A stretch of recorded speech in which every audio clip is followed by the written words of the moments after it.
جس نے ہر چیز کو اس کی شکل و صورت بخشی، پھر راہ دکھائی۔ کہا تو پہلی قوموں کا کیا حال ہوا؟ فرمایا کہ ان کا علم میرے پروردگار کو ہے جو کتاب میں لکھا ہوا ہے۔ میرا پروردگار نہ چوکتا ہے نہ بھولتا ہے۔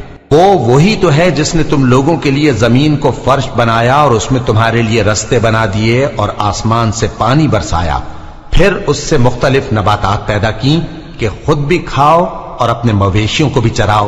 بے شک ان باتوں میں عقل والوں کے لیے بہت سی نشانیاں ہیں۔ اسی زمین سے ہم نے تم کو پیدا کیا اور اسی میں ہم تمہیں لوٹائیں گے اور اسی سے ہم تمہیں دوسری دفعہ نکالیں گے۔ اور ہم نے فرعون کو اپنی سب نشانیاں دکھائیں، مگر وہ تکذیب اور انکار ہی کرتا رہا۔ کہنے لگا کہ موسیٰ، کیا تم ہمارے پاس اس لیے آئے ہو کہ اپنے جادو کے زور سے ہمیں ہمارے ملک سے نکال دو؟ تو ہم بھی تمہارے مقابل ایسا ہی جادو لائیں گے، تو ہمارے اور اپنے درمیان ایک وقت مقرر کر لو کہ نہ تو ہم اس کے خلاف کریں اور نہ تم، اور یہ مقابلہ ایک ہموار میدان میں ہوگا۔ موسیٰ نے کہا کہ آپ کے لیے یوم زینت کا وعدہ ہے، اور یہ کہ لوگ اس روز دن چڑھے اکٹھے ہو جائیں۔ تو فرعون لوٹ گیا اور اپنے سامان جمع کر کے پھر آیا۔ موسیٰ نے ان جادوگروں سے کہا کہ یہ تمہاری بربادی ہوگی، اللہ پر جھوٹ نہ باندھو، وہ تمہیں عذاب سے فنا کر دے گا، اور جس نے جھوٹ باندھا وہ نامراد رہا۔ تو وہ باہم اپنے معاملے میں جھگڑنے اور چپکے سرگوشی کرنے لگے۔ کہنے لگے یہ دونوں جادوگر ہیں، چاہتے ہیں کہ اپنے جادو کے زور سے تم کو تمہارے ملک سے نکال دیں اور تمہارے بہترین مذہب کو نابود کر دیں۔ تو تم جادو کا سامان اکٹھا کر لو اور پھر قطار باندھ کر آؤ۔ آج جو غالب رہا وہی کامیاب ہوا۔ جادوگر بولے کہ موسیٰ، یا تو تم اپنی چیز ڈالو یا ہم اپنی چیزیں پہلے ڈالتے ہیں۔ موسیٰ نے کہا بلکہ تم ہی پہلے ڈالو۔ جب انہوں نے چیزیں ڈالیں تو یکا یک ان کی رسیاں اور لاٹھیاں موسیٰ کے خیال میں ایسی آنے لگیں کہ وہ میدان میں ادھر ادھر دوڑ رہی ہیں۔ اس وقت موسیٰ نے اپنے دل میں خوف محسوس کیا۔ ہم نے کہا خوف نہ کرو، بلا شبہ تم ہی غالب رہو گے، اور جو چیز یعنی لاٹھی تمہارے داہنے ہاتھ میں ہے اسے ڈال دو کہ جو کچھ انہوں نے بنایا ہے اس کو وہ نگل جائے گی۔ جو کچھ انہوں نے بنایا ہے یہ تو جادوگروں کے ہتھ کنڈے ہیں، اور جادوگر جہاں بھی جائے کامیاب نہیں ہوگا۔ اس پر جادوگر سجدے میں گر پڑے، کہنے لگے کہ ہم موسیٰ اور ہارون کے پروردگار پر ایمان لائے۔ فرعون بولا کہ پیشتر اس کے کہ میں تمہیں اجازت دوں تم اس پر ایمان لے آئے، بے شک یہ تمہارا بڑا یعنی استاد ہے جس نے تم کو جادو سکھایا ہے، سو میں تمہارے ہاتھ اور پاؤں مخالف سمت سے کٹوا دوں گا اور تم کو کھجوروں کے تنوں پر سولی چڑھوا دوں گا، اور تم کو معلوم ہوگا کہ ہم میں سے کس کا عذاب زیادہ سخت اور دیر تک رہنے والا ہے۔ انہوں نے کہا کہ جو دلائل ہمارے پاس آ گئے ہیں ان پر اور جس نے ہم کو پیدا کیا ہے اس پر ہم آپ کو ہرگز ترجیح نہیں دیں گے، تو آپ کو جو حکم دینا ہو دے دیجئے، اور آپ جو حکم دے سکتے ہیں وہ صرف اسی دنیا کی زندگی میں دے سکتے ہیں۔ ہم تو اپنے پروردگار پر ایمان لے آئے تاکہ وہ ہمارے گناہوں کو معاف کرے، اور اسے بھی جو آپ نے ہم سے زبردستی جادو کرایا، اور اللہ سب سے اچھا ہے اور ہمیشہ باقی رہنے والا ہے۔ جو شخص اپنے پروردگار کے پاس گناہگار ہو کر آئے گا تو اس کے لیے جہنم ہے جس میں نہ وہ مرے گا نہ جیے گا، اور جو اس کے روبرو ایماندار ہو کر آئے گا اور عمل بھی نیک کیے ہوں گے تو ایسے لوگوں کے لیے اونچے اونچے درجے ہیں، یعنی ہمیشہ رہنے کے باغ جن کے نیچے نہریں بہ رہی ہیں، ہمیشہ ان میں رہیں گے، اور یہ اس شخص کا بدلہ ہے جو پاک ہوا۔ اور ہم نے موسیٰ کی طرف وہی بھیجی کہ ہمارے بندوں کو راتوں رات نکال لے جاؤ، پھر ان کے لیے سمندر میں لاٹھی مار کر خشک رستہ بنا دو، پھر تم کو نہ فرعون کے آ پکڑنے کا خوف ہوگا اور نہ غرق ہونے کا ڈر۔ پھر فرعون نے اپنے لشکروں کے ساتھ ان کا تعاقب کیا تو سمندر کی موجوں نے ان پر چڑھ کر انہیں ڈھانک لیا یعنی ڈبو دیا، اور فرعون نے اپنی قوم کو گمراہ کر دیا اور سیدھے رستے پر نہ ڈالا۔ اے آل یعقوب، ہم نے تم کو تمہارے دشمن سے نجات دی اور تورات دینے کے لیے تم سے کوہ طور کی داہنی جانب مقرر کی، اور تم پر من اور سلوہ نازل کیا، اور حکم دیا کہ جو پاکیزہ چیزیں ہم نے تم کو دی ہیں ان کو کھاؤ اور اس میں حد سے نہ نکلنا، ورنہ تم پر میرا غضب نازل ہوگا، اور جس پر میرا غضب نازل ہوا وہ ہلاک ہو گیا۔ اور جو توبہ کرے اور ایمان لائے اور عمل نیک کرے پھر سیدھے رستے چلے اس کو میں بخش دینے والا ہوں۔ اور اے موسیٰ، تم نے اپنی قوم سے آگے چلے آنے میں کیوں جلدی کی؟ کہا وہ میرے پیچھے آ رہے ہیں، اور اے میرے پروردگار میں نے تیری طرف آنے کی جلدی اس لیے کی کہ تو خوش ہو جائے۔ فرمایا کہ ہم نے تمہاری قوم کو تمہارے بعد آزمائش میں ڈال دیا ہے، اور سامری نے ان کو بہکا دیا ہے۔ اور موسیٰ غصے اور غم کی حالت میں اپنی قوم کے پاس واپس آئے اور کہنے لگے کہ اے قوم، کیا تمہارے پروردگار نے تم سے اچھا وعدہ نہیں کیا تھا؟ کیا میری جدائی کی مدت تمہیں لمبی معلوم ہوئی، یا تم نے یہ چاہا کہ تم پر تمہارے پروردگار کی طرف سے غضب نازل ہو، اور اس لیے تم نے مجھ سے جو وعدہ کیا تھا اس کے خلاف کیا؟ وہ کہنے لگے کہ ہم نے اپنے اختیار سے آپ سے وعدہ خلافی نہیں کی، لیکن ہم ان لوگوں کے زیوروں کا بوجھ اٹھائے ہوئے تھے، پھر ہم نے اس کو آگ میں ڈال دیا، اور اسی طرح سامری نے ڈال دیا۔ تو اس نے ان کے لیے ایک بچڑا بنا دیا، یعنی ایک بے جان جسم جس میں گائے کسی آواز تھی۔ تو لوگ کہنے لگے کہ یہی تمہارا معبود ہے اور یہی موسیٰ کا معبود ہے، مگر وہ بھول گئے ہیں۔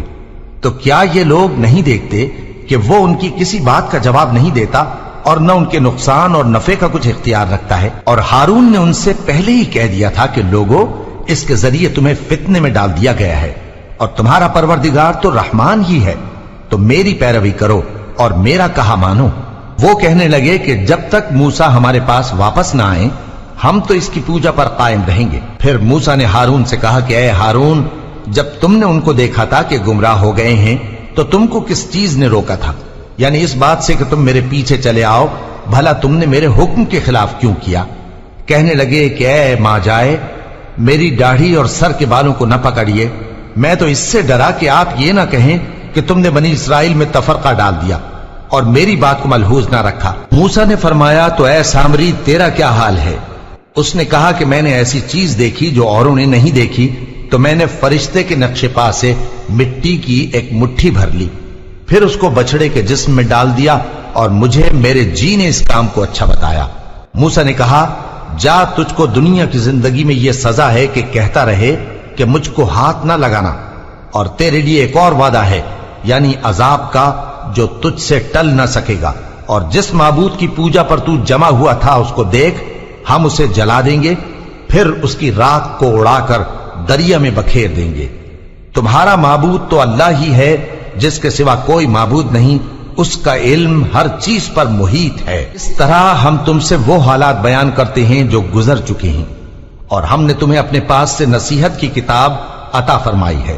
جو شخص اس سے منہ پھیرے گا وہ قیامت کے دن گناہ کا بوجھ اٹھائے گا۔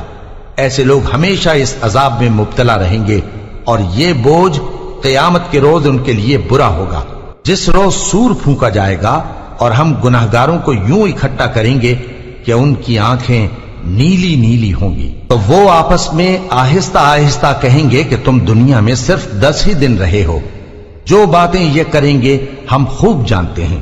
اس وقت ان میں سب سے اچھی راہ والا یعنی عاقل و ہوش مند کہے گا کہ نہیں، بلکہ صرف ایک ہی روز ٹھہرے ہو۔ اور اے نبی صلی اللہ علیہ وآلہ وسلم، لوگ تم سے پہاڑوں کے بارے میں دریافت کرتے ہیں، کہہ دو کہ میرا رب ان کو راکھ بنا کر بکھیر دے گا، پھر زمین کو ہموار میدان کر چھوڑے گا جس میں تم کوئی نشیب و فراز نہ دیکھو گے۔ اس روز لوگ پکارنے والے کے پیچھے چلیں گے اور اس کی پیروی سے انحراف نہ کر سکیں گے، اور رحمان کے سامنے آوازیں پست ہو جائیں گی، تو تم ایک ہلکی آواز کے سوا کوئی آواز نہ سنو گے۔ اس روز کسی کی سفارش کچھ فائدہ نہ دے گی مگر اس شخص کی جسے رحمان اجازت دے اور اس کی بات کو پسند فرمائے۔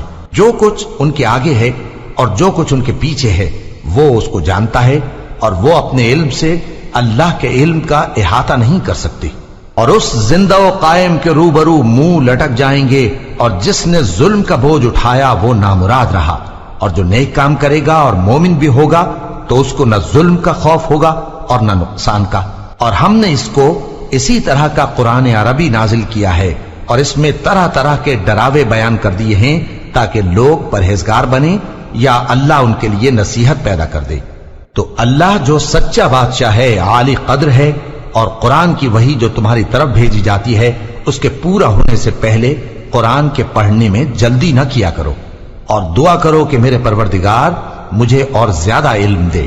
اور ہم نے پہلے آدم سے عہد لیا تھا مگر وہ اسے بھول گئے، اور ہم نے ان میں ارادے کی پختگی نہ پائی۔ اور جب ہم نے فرشتوں سے کہا کہ آدم کے آگے سجدہ کرو تو سب سجدے میں گر پڑے مگر ابلیس نے انکار کیا۔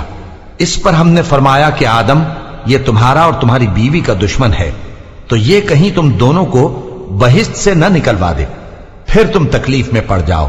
یہاں تم کو یہ آسائش ہے کہ نہ بھوکے رہو نہ ننگے، اور یہ کہ نہ پیاسے رہو اور نہ دھوپ کھاؤ۔ پھر شیطان نے ان کے دل میں وسوسہ ڈالا اور کہا کہ آدم، بھلا میں تم کو ایسا درخت بتاؤں جو ہمیشہ کی زندگی کا باعث ہو اور ایسی بادشاہت کہ کبھی زائل نہ ہو؟ سو دونوں نے اس درخت کا پھل کھا لیا تو ان پر ان کی شرمگاہیں ظاہر ہو گئیں اور وہ اپنے اوپر بہشت کے پتے چپکانے لگے، اور آدم نے اپنے پروردگار کے حکم کے خلاف کیا تو وہ اپنے مقصد سے بے راہ ہو گئے۔ پھر ان کے پروردگار نے ان کو نوازا تو ان پر مہربانی سے توجہ فرمائی اور سیدھی راہ بتائی۔ فرمایا کہ تم دونوں یہاں سے نیچے اتر جاؤ، تم میں بعض کے دشمن ہوں گے، پھر اگر میری طرف سے تمہارے پاس ہدایت آئے تو جو شخص میری ہدایت کی پیروی کرے گا وہ نہ گمراہ ہوگا اور نہ تکلیف میں پڑے گا، اور جو میری نصیحت سے منہ پھیرے گا اس کی زندگی تنگ ہو جائے گی، اور قیامت کو ہم اسے اندھا کر کے اٹھائیں گے۔ وہ کہے گا کہ میرے پروردگار، تو نے مجھے اندھا کر کے کیوں اٹھایا؟ میں تو دیکھتا بھالتا تھا۔ اللہ فرمائے گا کہ ایسا ہی چاہیے تھا، تیرے پاس ہماری آیتیں آئیں تو تو نے ان کو بھلا دیا، اسی طرح آج ہم تجھ کو بھلا دیں گے۔ اور جو شخص حد سے نکل جائے اور اپنے پروردگار کی آیتوں پر ایمان نہ لائے، ہم اس کو ایسا ہی بدلہ دیتے ہیں، اور آخرت کا عذاب بہت سخت اور ہمیشہ باقی رہنے والا ہے۔ تو کیا یہ بات ان لوگوں کے لیے موجب ہدایت نہ ہوئی کہ ہم ان سے پہلے بہت سے فرقوں کو ہلاک کر چکے ہیں جن کے رہنے کے مقامات میں یہ چلتے پھرتے ہیں؟ عقل والوں کے لیے اس میں بہت سی نشانیاں ہیں، اور اگر ایک بات تمہارے پروردگار کی طرف سے پہلے صادر اور جزائے اعمال کے لیے ایک میعاد مقرر نہ ہو چکی ہوتی تو نزول عذاب لازم ہو جاتا۔ پس جو کچھ یہ بکواس کرتے ہیں اس پر صبر کرو، اور سورج کے نکلنے سے پہلے اور اس کے غروب ہونے سے پہلے اپنے پروردگار کی تسبیح و تحمید کیا کرو، اور رات کی کچھ گھڑیوں میں بھی اس کی تسبیح کیا کرو، اور دن کے مختلف اوقات یعنی دوپہر کے وقت بھی، تاکہ تم خوش ہو جاؤ۔ اور کئی طرح کے لوگوں کو جو ہم نے دنیا کی زندگی میں آرائش کی چیزوں سے نوازا ہے تاکہ ان کی آزمائش کریں، ان پر نگاہ نہ کرنا، اور تمہارے پروردگار کی عطا فرمائی ہوئی روزی بہت بہتر اور باقی رہنے والی ہے۔ اور اپنے گھر والوں کو نماز کا حکم کرو اور اس پر قائم رہو۔ ہم تم سے روزی کے خواستگار نہیں، بلکہ تمہیں ہم روزی دیتے ہیں، اور نیک انجام اہل تقوی کا ہے۔ اور کہتے ہیں کہ یہ پیغمبر اپنے پروردگار کی طرف سے ہمارے پاس کوئی نشانی کیوں نہیں لائے؟ کیا ان کے پاس پہلی کتابوں کی نشانی نہیں آئی؟ اور اگر ہم ان کو پیغمبر کے بھیجنے سے پیشتر کسی عذاب سے ہلاک کر دیتے تو یہ کہتے کہ اے ہمارے پروردگار، تو نے ہماری طرف کوئی پیغمبر کیوں نہ بھیجا کہ ہم ذلیل اور رسوا ہونے سے پہلے تیرے احکام کی پیروی کرتے۔ کہہ دو کہ سب نتائج اعمال کے منتظر ہیں، سو تم بھی منتظر رہو، ان قریب تم کو معلوم ہو جائے گا کہ دین کے سیدھے رستے پر چلنے والے کون ہیں اور جنت کی طرف راہ پانے والے کون ہیں، ہم یا تم۔